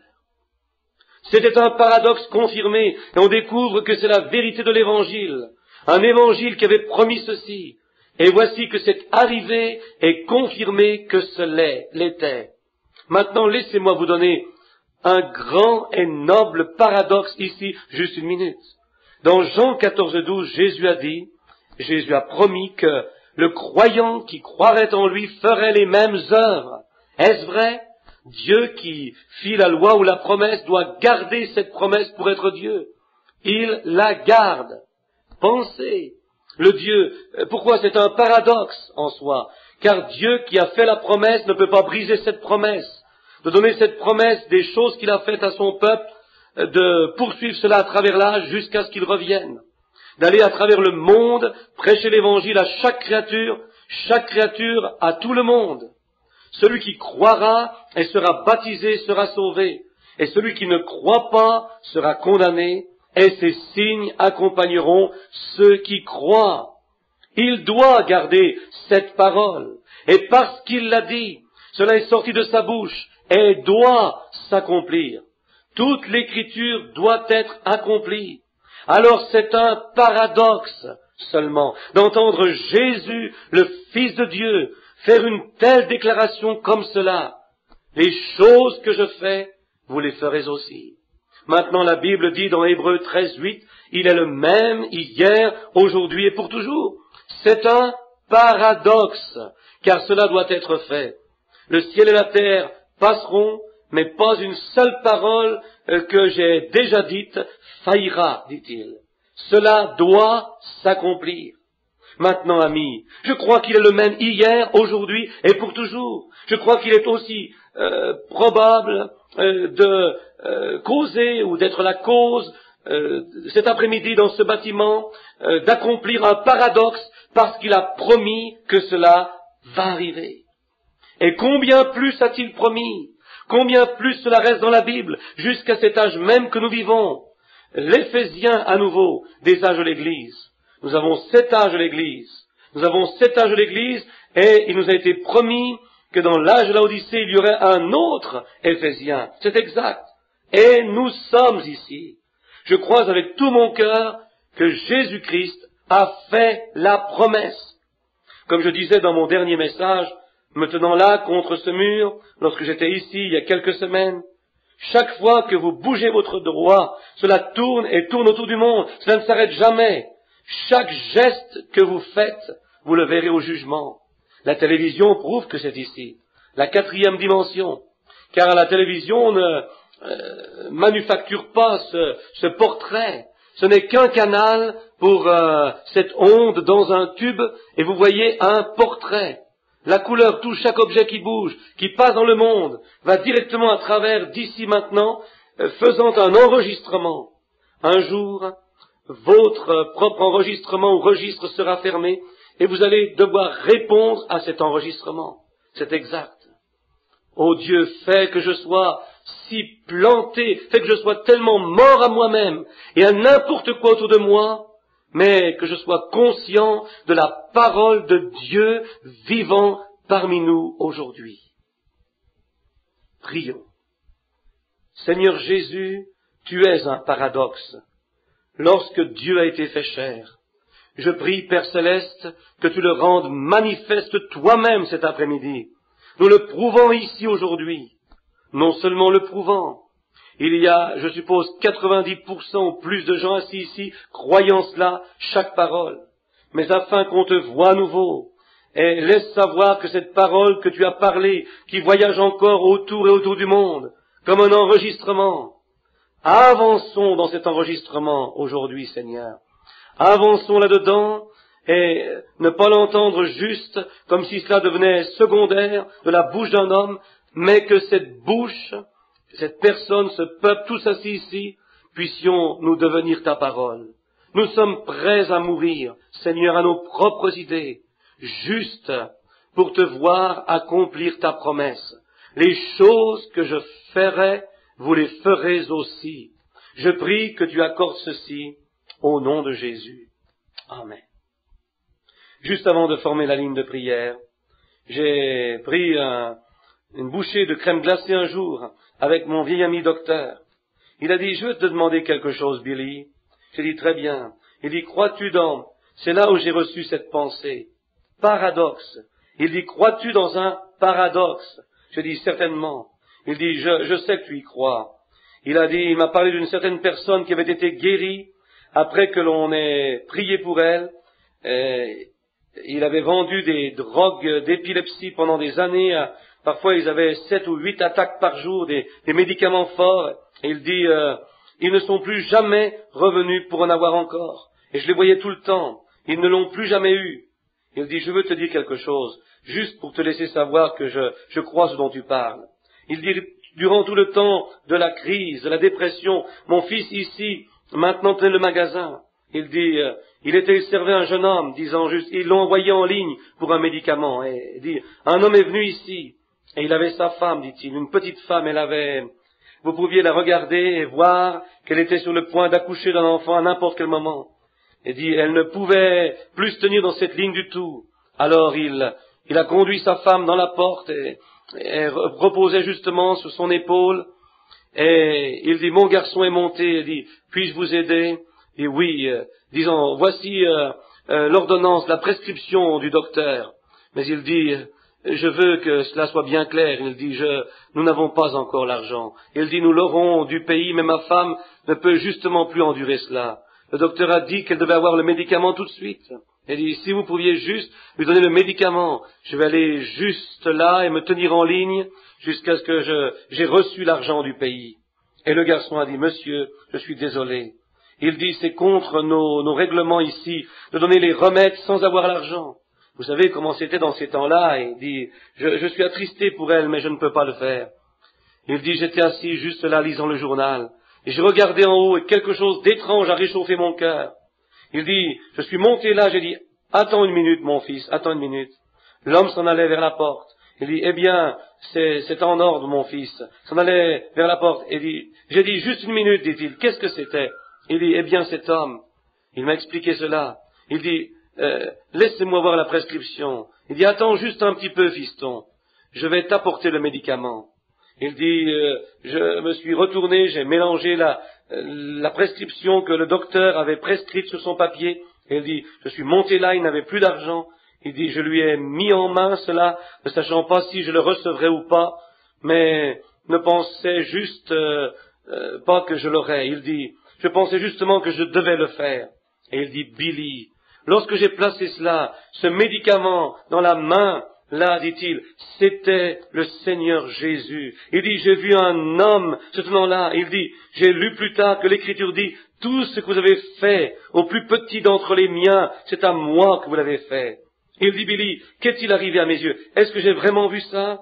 Je dis, oui, monsieur, je le crois. Je crois que tu as tellement accompli ton devoir étant pharmacien dans le besoin urgent pour cela. Jésus a dit, ce que vous avez fait à ces autres-là, vous l'avez fait pour moi. Je le crois. Et je crois cette même chose aujourd'hui, juste ici, actuellement avec ces gens, que Jésus-Christ peut se manifester lui-même, se rendre lui-même la parole faite chair parmi nous cet après-midi. Voulez-vous le croire? La congrégation dit Amen, note de l'éditeur. Que le Seigneur vous bénisse. Maintenant nous allons appeler les quarts de prière pour que les gens viennent. Et on ne peut pas en avoir trop parce que je pense maintenant, si je regarde bien ma montre, j'ai 25 minutes avant que nous devions terminer à 4 heures à temps, mais nous continuerons maintenant. Commençons à la carte de prière. Je pense que c'était A, n'est-ce pas? A. Partons de A1. Qui a la carte de prière A1? Je vais juste vous appeler un à la fois. Alors si vous êtes infirme, nous pouvons vous transporter. Très bien. Carte de prière A1. Qui l'a? Levez votre main quelque part dans le bâtiment. Très bien, venez. Elle est loin en arrière. Voulez-vous venir, madame? Si vous pouvez. 1, 2. Qui a la carte de prière numéro 2? A2. Voulez-vous lever votre main si vous pouvez-vous marcher? Très bien, venez juste ici. Allez de ce côté. 3. Si vous voulez lever votre main tout de suite, je peux vous recevoir. On n'aura pas à attendre trop longtemps. Carte de prière numéro 3. Voulez-vous lever votre main? Très bien, un homme là-bas, très bien. Venez ici, monsieur. Carte de prière numéro 4. Voulez-vous lever votre main? Rapidement, aussi vite que vous pouvez. Carte de prière numéro 4, très bien. Numéro 5, juste comme je vous appelle, levez-vous. Numéro 5, très bien. Numéro 6, numéro 7, numéro 8, numéro 9, 10. 10, juste au long ici, monsieur. Maintenant, 10, très bien. 11, 12, 13, 14. Étiez-vous pour venir, monsieur? 14, très bien. 14, 15. Eh bien, c'est assez pour le moment. Cela va être assez pour le moment. Cela va être assez pour cet après-midi, car nous n'avons pas beaucoup de temps. Maintenant, regardez, je veux que vous me donniez toute votre attention. Maintenant, Jésus a fait cette promesse que, encore un peu de temps, et le monde ne me verra plus, mais vous me verrez. Croyez-vous cela? La congrégation dit Amen, note de l'éditeur. Le monde, c'est l'ordre du monde. Voyez, ils savaient qu'ils se perdraient dans les modes et ces choses, mais ils ne me verront plus. Mais vous me verrez, car il a promis, je serai avec vous, même jusqu'à la fin du monde. Est-ce correct? Et la Bible dit, Hébreux 13:8, il est le même hier, aujourd'hui et pour toujours. Croyez-vous cela? C'est une promesse. Maintenant, vous n'avez pas à monter ici pour être guéri. La seule chose que vous devez faire, c'est de croire cette parole étant la vérité. Maintenant, je vais vous demander, si vous voulez, d'être juste, respectueux et tranquille pour quelques moments. Sont-ils tous arrivés, Billy? Il en manque 2, 3. Qu'est-ce que tu dis? Un frère dit 3 autres, numéro 3. Quart de prière numéro 3. Comment, quel est le mot mexicain pour ça, 3? Y a-t-il quelqu'un qui peut dire? Quelqu'un dit 13 notes de l'éditeur. Très bien, sûrement qu'ils l'ont entendu. Quoi? Quiconque a cette carte de prière, venez en ligne. Voulez-vous? Oh oui, oh je pense que quelqu'un l'avait, ils ne le savaient pas, et ils sont retournés en arrière. Très bien, maintenant, qu'en est-il? Est-ce que tout le monde croit maintenant avec tout votre cœur? Eh bien, prions encore alors. Seigneur Jésus, maintenant nous réalisons que nous pouvons lire la parole avec le meilleur de notre intelligence, l'expliquer. Mais Seigneur, tu es le seul qui puisse la confirmer. Tu es le seul qui puisse dire que c'est vrai ou faux. Et Père, je prie aujourd'hui que tu laisses les yeux des gens être ouverts, que nous puissions voir un paradoxe cet après-midi, Seigneur, juste assez pour laisser les gens voir que tu es présent, que tu n'es pas en dehors de l'existence, que ta parole est la même hier, aujourd'hui et pour toujours, car tu es cette parole. Pour l'amour des malades, Seigneur, à cause de ceux qui souffrent, plusieurs probablement sont ici de différentes parties du monde, de différentes parties du pays, ils souffrent tellement, ils ne pouvaient pas se réjouir dans les réunions, à moins qu'ils ne soient guéris. Je prie que tu les guérisses. Accorde-le, Seigneur. Et maintenant, nous ne sommes que des êtres humains physiques, et ne pouvons que prêcher la parole et dire ce que tu as dit être la vérité. Maintenant, tu es celui qui peut rendre cela réel. Je prie que tu l'accordes au nom de Jésus. Amen. Maintenant, je voudrais juste toute votre attention, juste pour un moment. Et si tout le monde veut bien s'asseoir, maintenant pour quelques minutes. Maintenant, pour autant que je le sache, bien sûr, je ne connais personne que je puisse voir dans le bâtiment et que je connaîtrai là. Maintenant, vous n'avez pas besoin d'être ici pour être guéri. Tout le monde sait cela, voyez. Il y avait une petite femme une fois. Elle ne pouvait pas avoir une carte de prière, disons. Elle a touché son vêtement et il s'est tourné, a regardé et dit « Qui m'a touché ?» Et ils l'ont tous nié. Et il regarda alentour et a vu cette petite femme. Elle ne pouvait pas se cacher elle-même, parce que, voyez-vous, l'Esprit de Dieu qui était en lui le conduisait. Il était la parole, et cela l'a conduit directement à elle, et il lui a dit ce qu'était son problème. Elle avait une perte de sang, et elle avait été guérie. Elle l'a cru, et immédiatement dans son corps, elle a senti que la perte de sang s'était arrêtée. Est-ce correct? C'était arrêté juste là. Maintenant, il est juste le même aujourd'hui. Vous n'avez pas besoin d'être ici.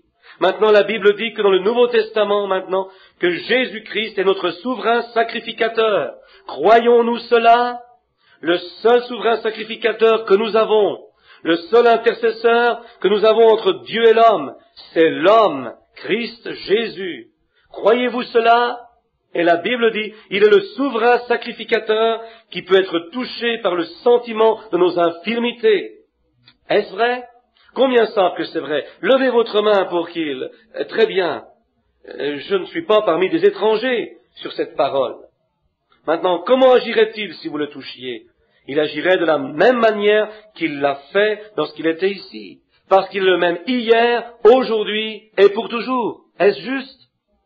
Maintenant, croyez seulement. Dites seulement, maintenant Seigneur, je suis allé dans des réunions, mais je vais croire aujourd'hui.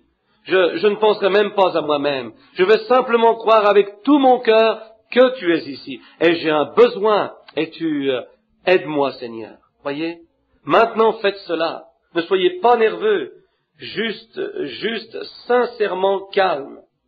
Un don de foi n'est pas quelque chose que vous prenez et vous faites quelque chose avec. Un don de foi, c'est juste de vous enlever hors du chemin. Le don, c'est de s'enlever soi-même hors du chemin. Maintenant, une femme se tient ici. Dieu le Père sait, pour autant que je sache, je n'ai jamais vu la femme de ma vie. Elle est complètement une étrangère pour moi. Mais il y a environ 2 ou 3 personnes que je peux voir là, que je connais. Je pense que ceci est Madame Verle assise ici, l'épouse de frère Lee. Je ne suis pas certain.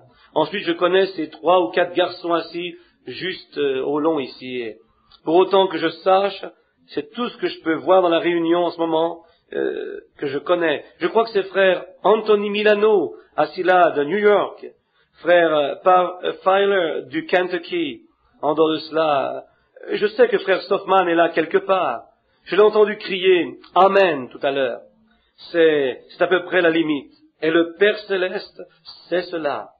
Et cette femme qui se tient ici, et je ne l'ai jamais vue, je n'ai aucune idée pourquoi elle est ici. Elle est juste une femme qui est venue ici, sur la plateforme, de la même façon que vous êtes assis là. Maintenant, si cette femme est dans le besoin, eh bien alors, si je pouvais l'aider, je le ferais sûrement. Mais maintenant, cela dépend de ce dont elle a besoin. Si c'était de l'argent, je pourrais recueillir 5 ou 10 000 dollars. En dehors de cela, je ne sais pas, voyez, à moins de donner un chèque post-daté jusqu'à ce que je reçoive ma paye le mois prochain. Mais à présent, qu'en est-il si elle a des problèmes domestiques, familiaux? Alors je dirais, va chercher ton mari, parlons ensemble, peut-être que je peux vous aider. Je n'ai pas de moyen de retourner à la maison. Eh bien, je vais demander à quelqu'un s'ils veulent vous prendre, vous amener à la maison, s'en allant par votre chemin. Vous demeurez dans quelle rue? En bas, ici? Ou quoi que ce soit? Je ne sais pas. Mais si c'est de la maladie, alors je ne sais pas, voyez. Mais je ne connais pas la femme. Mais il y a quelqu'un ici, cette parole qui a promis. Les choses que j'ai faites, vous les ferez aussi. Maintenant, peut-être, qu'en est-il si cette femme est malade? Peut-être qu'elle a le cancer, peut-être qu'elle a la tuberculose, ou quelque chose que la médecine ne peut pas aider à ce niveau-là. Eh bien, maintenant, je ne pourrais aucunement guérir la femme. Mais à présent, s'il veut me révéler ce qu'elle veut, comme il l'a fait pour la femme au puits, ou comme il l'a dit à Nathanaël, ou dit à Simon, ce qu'était son nom, il dit, ton nom est Simon, tu es le fils de Jonas. Dorénavant, tu seras appelé Pierre, ce qui veut dire une petite pierre. Eh bien maintenant, s'il faisait quelque chose comme cela ici en présence de vous tous, cela démontre que cette parole est la vérité. À présent, combien vont croire cela? La congrégation dit Amen, note de l'éditeur. Y a-t-il quelqu'un ici qui connaît la femme? Levez votre main. Quelqu'un dans le bâtiment? Oui, plusieurs d'entre vous la connaissez. Très bien. Et le Père sait que je ne la connais pas. Eh bien maintenant, voyons ce qu'il dirait. Et cela serait un paradoxe. Je ne sais pas ce qui ne va pas avec elle. Je ne sais pas pourquoi elle est ici, ou rien à propos d'elle. Mais Dieu sait cela. Je vais parler à la femme. Maintenant, celle-ci est la première personne que j'ai eue devant moi depuis environ 3 mois. Maintenant, je veux juste parler à la dame, juste un moment. Et qu'est-ce que c'est? Contacter son esprit, tout comme Jésus a fait à la femme au puits. Contacter son esprit. À présent, madame, si le Seigneur Jésus peut me révéler ce qui ne va pas avec vous, ou pourquoi vous êtes ici, ou quelque chose à propos de cela, et vous savez que je n'en savais rien à ce sujet-là, ou quelque chose de cet ordre, croiriez-vous que c'était lui? Cela devrait être lui, n'est-ce pas? La sœur dit oui, note de l'éditeur. Cela devrait être lui. S'il le faisait, alors nous serons tous reconnaissants que nous savons où sa parole est juste, alors nous pouvons avoir confiance en cela.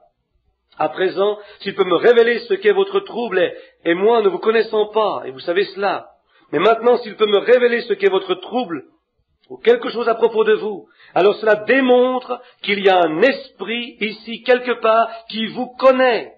Et vous savez que je ne vous connais pas. Alors cela ne serait pas l'homme, cela serait l'esprit. Et c'est ce que Dieu a promis en ce temps des Éphésiens. Croyez-vous cela comme étant la vérité? La sœur dit, oui, je le crois. Note de l'éditeur. Puisse-t-il l'accorder? Je vois une chose. Elle souffre de quelque chose comme des troubles de sinus en haut dans sa tête. C'est vrai, n'est-ce pas? Levez votre main si c'est cela. Mais les sinus ne vous feraient pas éternuer et vous comporter comme cela. Alors, vous avez le rhume des foins aussi. C'est exact. Vous ne venez pas de Phoenix. Vous venez d'un endroit où il y a beaucoup de collines, des arbres. Vous êtes de Flagstaff. C'est exact. Vous croyez que Dieu peut me dire qui vous êtes? La sœur dit, oui, note de l'éditeur. Vous êtes Madame Earl? Oui. La sœur dit, exact, note de l'éditeur. C'est vrai, n'est-ce pas? À présent, allez, croyez que cela va être complètement fini. Maintenant est-il le même, hier, aujourd'hui et pour toujours? Maintenant le Père Céleste sait que je viens juste de voir la femme, voir la parole confirmée. Maintenant ce n'est pas moi, je suis juste un homme. Tout comme ce microphone, c'est muet si je ne parle pas à travers ou quelqu'un. Et ainsi en est-il d'un homme aussi. C'est juste un muet. Mais c'est l'Esprit. Et cet Esprit est juste là parmi vous, voyez. Il est le guérisseur, pas moi. Comment allez-vous, monsieur? Un autre homme qui est une personne étrangère pour moi. Et je ne connais pas l'homme. Maintenant, pour autant que je le sache, je ne l'ai jamais vu de ma vie. Mais maintenant, l'Esprit, le Saint-Esprit et Jésus-Christ sont le même Esprit. Celui qui est oint Jésus, l'homme était le Fils de Dieu, mais l'Esprit sur lui était Dieu. Mon Père demeure en moi. Voyez, c'est le Saint-Esprit, alors c'est encore Dieu. Maintenant, si je peux juste m'enlever moi-même, si cet homme peut s'enlever lui-même en dehors du chemin, alors cette partie est morte, alors laissez l'Esprit de vie agir. Voyez-vous? C'est pour cela que j'attends une minute, pour voir ce qui se passe jusqu'à ce que l'onction commence. Si le Seigneur Dieu, dans la présence duquel nous nous trouvons, veut me révéler, monsieur, ce qu'est votre trouble, ou quelque chose que vous avez fait, ou quelque chose à propos de vous, juste quelque chose. Bien sûr, plus nous parlons, plus cela va agir. Mais voyez, il y en a d'autres qui se tiennent dans la ligne. Mais s'il veut juste me dire ce qu'est votre problème, allez-vous croire que je suis son prophète, et croire qu'il est présent? Le frère dit, je le crois, note de l'éditeur. Une hernie, est-ce exact? Le frère dit, vrai, note de l'éditeur. C'est exact. Maintenant vous dites, comment cela se fait-il? J'aimerais le savoir. Il n'y a personne qui puisse expliquer cela. C'est un paradoxe, voyez-vous? Oui, afin que vous sachiez, j'ai vu autre chose. Un examen. Vous avez des problèmes de cœur aussi. Levez votre main. Monsieur Anderson, vous pouvez retourner à la maison maintenant. Jésus-Christ va vous guérir. C'est exact. Croyez seulement. Ayez foi. Ne doutez point. Comment allez-vous, monsieur? Nous sommes étrangers l'un à l'autre. Je ne vous connais pas. Pour autant que je sache, c'est la première fois que je vous ai vu. Pour que je vous connaisse, c'est exact. Mais il nous connaît tous les deux. Maintenant, vous savez pourquoi ceci a lieu? C'est exact, c'est seulement sa grâce qui le permet, afin que cela rende ces gens conscients de Dieu. Or, ne connaissant rien à propos de vous, ne vous connaissant même aucunement, juste un homme inconnu qui est venu ici, maintenant ce serait absolument un paradoxe pour que quelque chose arrive, de savoir ce qui ne va pas avec vous, ou quelque chose que vous avez fait, ou quelque chose que vous n'auriez pas dû faire, ou quelque chose que vous auriez dû faire, ou qui vous êtes, ou quelque chose à propos de vous. Ce serait donc un paradoxe, car il n'y a pas moyen que personne ne sache cela en dehors d'une révélation de l'invisible. C'est exact. Maintenant, s'il a fait cela pour vous, ou s'il fait cela entre vous et moi, afin que l'auditoire, pas un spectacle, mais afin qu'il voie l'heure, Éphèse est ici, que ceci est la chose qui relie entre les dénominations et le pays de la gloire. Il l'a promis, afin qu'il soit assuré que ce que nous disons est la vérité.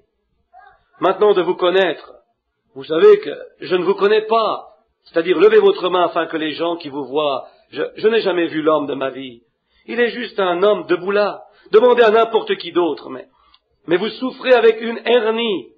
Vous avez aussi des hémorroïdes, c'est exact. Vous venez de loin pour venir ici. Vous n'êtes même pas un Américain. Vous êtes Canadien. Vous avez amené avec vous un fils qui a une affliction mentale. C'est vrai. Vous voulez que je vous dise d'où vous venez?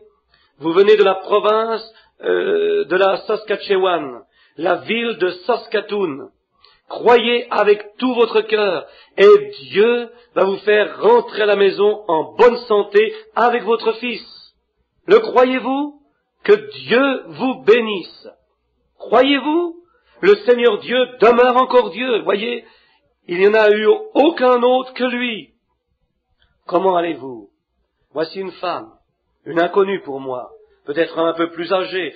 Je ne l'ai jamais vue, mais elle est juste une femme qui se tient ici.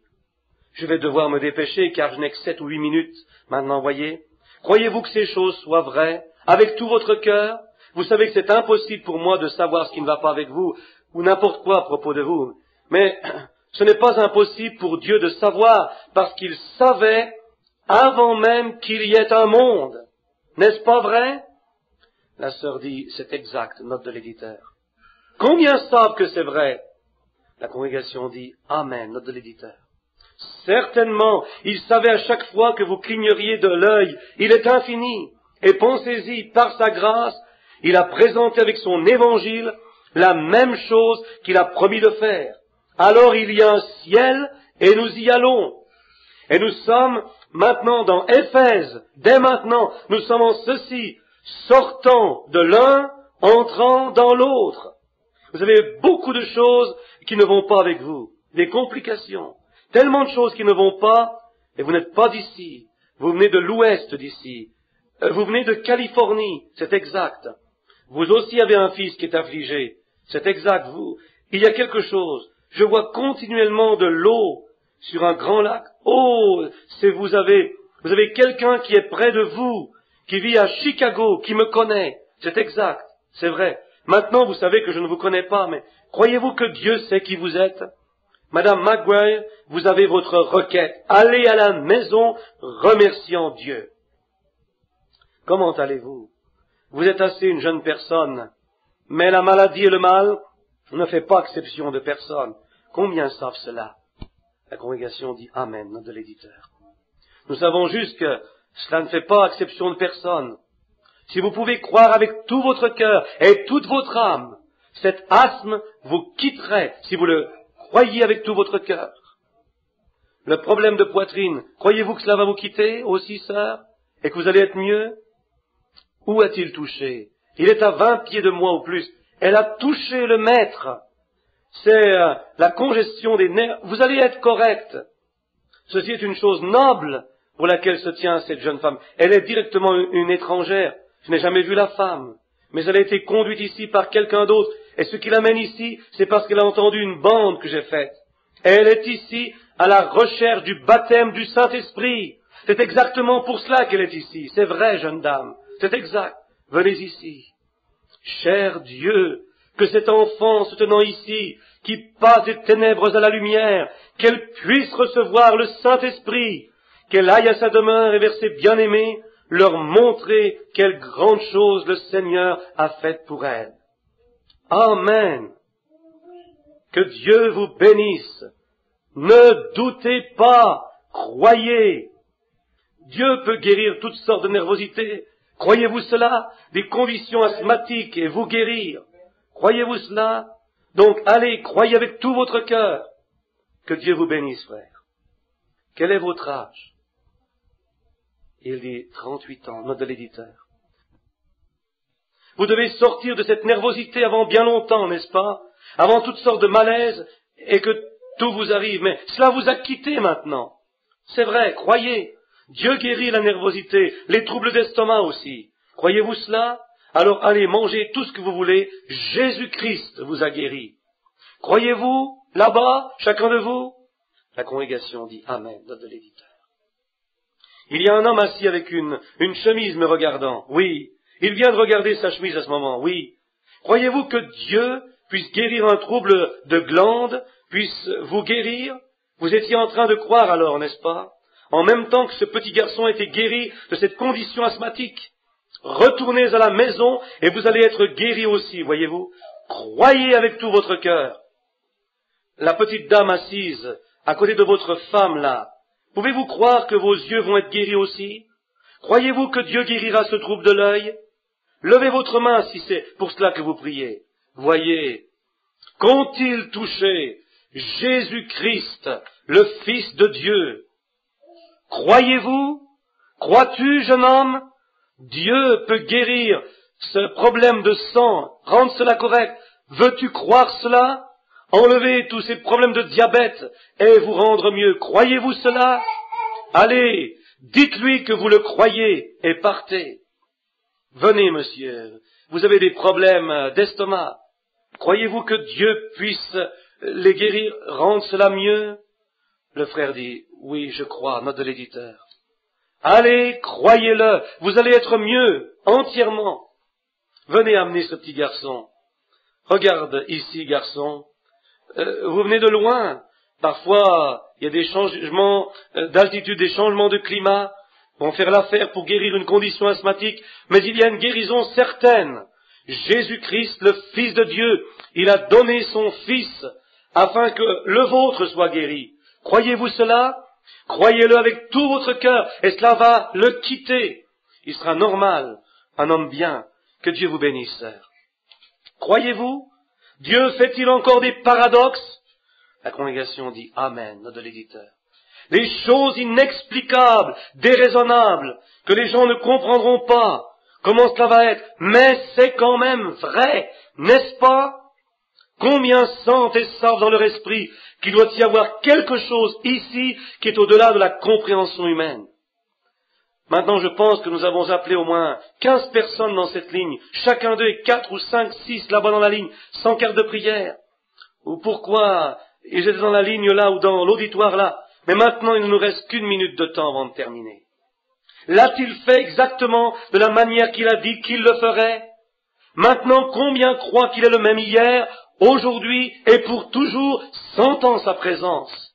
Maintenant, vous avez vu sa présence. Maintenant, vos yeux ont vu, vos oreilles ont compris, et Dieu a confirmé devant vos yeux sa présence.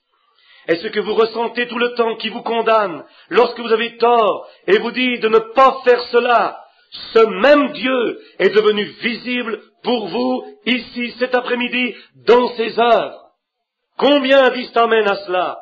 Amen. La congrégation dit Amen à cela, note de l'éditeur. Certainement c'est cela. Maintenant, il est ici. Y en a-t-il un parmi vous qui n'a jamais été un chrétien, n'a jamais eu de confession, vous n'êtes jamais allé à l'église? Voulez-vous vous lever et dire, je veux me lever, pas pour vous, prédicateur, mais je veux me lever pendant que je suis dans la présence de cette personne, Jésus-Christ, qui est le Saint-Esprit au-dessus de nous maintenant. Je veux me lever et dire, je veux que tu me sauves de mes péchés. C'est tout ce que je veux que vous fassiez, juste vous lever, et cela va témoigner. C'est tout ce que nous avons le temps de faire. Dites, je veux être un chrétien. Tenez-vous sur vos pieds, et ensuite vous pouvez vous asseoir. Y en a-t-il un dans le bâtiment? Combien sont-ils dans le bâtiment? Je ne devrais pas dire, y en a-t-il un? Car il peut y en avoir plus qu'un. Combien dans le bâtiment veulent se lever maintenant et dire, j'ai eu tort, ô Dieu, pardonne-moi, je vais me lever pour te rendre témoignage que j'ai eu tort. Je vais m'asseoir pendant que je suis ici dans ta présence. Je vais m'asseoir. Faites juste vous lever. Y en a-t-il un? Y en a-t-il plus qu'un? Une main. Dieu vous bénisse, jeune homme. Y en a-t-il un autre? Dieu vous bénisse. Y en a-t-il un autre? Dieu vous bénisse. Dieu vous bénisse. Dieu vous bénisse, frère. Y en a-t-il? Dieu vous bénisse là-bas en arrière. Y en a-t-il un autre? J'ai eu tort. Oh Dieu, pardonne-moi. Dieu vous bénisse, monsieur. J'ai eu tort. Je suis désolé. Dieu vous bénisse. Oh, que Dieu vous bénisse. Y en a-t-il quelques-uns qui ont été suspicieux à l'égard de ce ministère, et vous êtes convaincus maintenant que c'est vrai? Levez-vous là et dites, oh Dieu, pardonne-moi. Faites juste vous lever et dites, j'étais un peu suspicieux, un peu frère Branham, mais c'est tout parti maintenant. Levez vos mains. Pas un? Oh merci. Combien croient ceci? Cela ne peut pas être moi, mais c'est le Christ, le Fils de Dieu. Merci. Alors vous verrez de plus grandes choses que ceci s'accomplir, pour autant que vous croirez. Restez juste avec Christ. Je vais faire de tout mon mieux pour rester simplement avec lui moi-même. Maintenant, combien ici sont malades et dans le besoin? Levez votre main. Je suis malade, frère Branham, j'ai un besoin. Voyez, regardez tous ces gens. Maintenant, voulez-vous faire ceci et juste croire ma parole? Pour autant, imposons-nous les mains les uns aux autres, pendant que j'élève mes mains vers vous. Prions. Cher Dieu, je t'amène ce petit auditoire cet après-midi. Nous avons entendu et lu la parole de Dieu. Nous savons que c'est toute la vérité parce que c'est ta parole. Nous ne croyons pas simplement que c'est vrai, nous savons que c'est vrai. Nous t'avons vu, Seigneur, faire quelque chose qui va faire savoir aux gens qu'il y a encore sans un paradoxe du monde et l'espace et les lois naturelles de Dieu, nous pouvons voir ici où la loi de la mort œuvrait dans des corps humains, où la science a échoué pour les guérir avec toutes leurs recherches. Et Seigneur, nous sommes reconnaissants pour ces gens. Nous ne les abaissons pas, nous sommes reconnaissants pour eux. Mais Seigneur, quand cela n'en vient qu'à un endroit où ils ne peuvent plus rien faire, alors nous voyons ta grande main entrer, sachant qu'il n'y a pas un homme qui pourrait les guérir, quand bien même serait-il un médecin ou devrait prendre un remède, mais de voir le Fils de Dieu descendre, lui qui a fait la promesse, et nous croyons tous en cela. Et chaque personne a tenu sa main levée, ceux qui n'étaient pas sauvés et voulaient être sauvés. Oh Dieu, quelque chose a réchauffé leur cœur.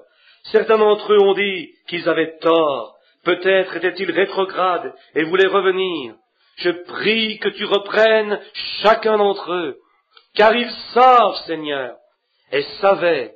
Plusieurs me connaissaient peut-être, ou à propos de moi depuis des années, et savent qu'il n'y a aucune bonne chose dans l'homme, et spécialement en moi. Mais comment pourrait-il y avoir quelque chose de bon? Mais par contre, ils ont vu cette parole que Dieu a promise, rendue manifeste. Ils sont convaincus que c'est la vérité. Ils l'ont acceptée. Il y en a plusieurs que je n'ai pas pu amener à la plateforme. Et Père, tu me rends témoignage. Tu n'as jamais dit que c'était quelque chose que je pourrais faire. Pas plus que m'abandonner à toi. Et te laisser m'enlever du chemin et placer ton esprit là-dedans pour agir. Maintenant, Père, voyant qu'une personne peut faire cela, d'autres peuvent le faire. Je prie que chacun qui a les mains posées sur l'autre, ils se sont imposés les mains les uns sur les autres, ceux qui sont malades et affligés, qu'ils soient guéris juste en ce moment. Laisse le grand, glorieux Saint-Esprit passer à travers le bâtiment tout de suite et guérir tout le monde. Sauve chacun, Seigneur. Donne une telle expérience. Déverse le Saint-Esprit sur cette audience.